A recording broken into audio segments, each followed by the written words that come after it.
Zol District Tourism Department le Kampisa Puiber DC Office te Trangkopina Vaikhat Angbo Saina Storytelling Competition na Khozol Daron DCIO in Kantelve Pathum na Kanihlap Maya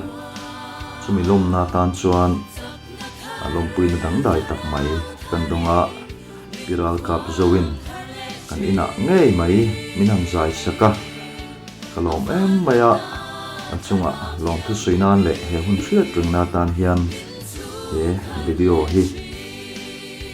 chakzo khopui chung ko tan kahla ne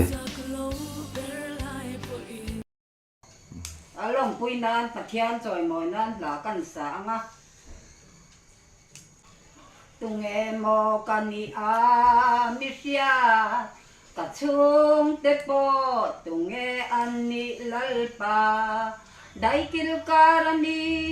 mual eng mu phalo te hi eng wangin nge mo kamangai cheminti ka zong hian fakte anom ka eng kim hi ita ani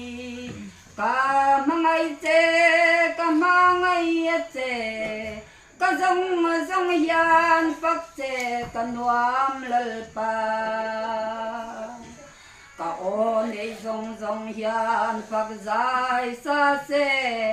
kanun na hi lo min nau chok ro se kanei luber mangai na po pe che ila ahen na zolong e i mangai na ne po ka zong hian fak che anwam ka eng kim hi ita ani ka mangai ache ka zong hian fak che ka nuam lalpa itel lo chuan eng ma alu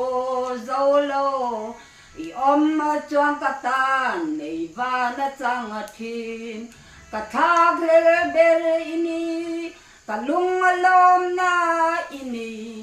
ka zong hian fak che ka nuam lalpa ka zong hian fak che anwam ka eng kim hi ita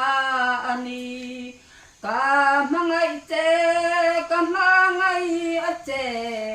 ka zong hian fak che ka nuam lalpa ole khala sel hi ro pina sang te lo man la kan khot lang in hing thatu lom puina ra kan ti thei chu zong chu ani kan lo me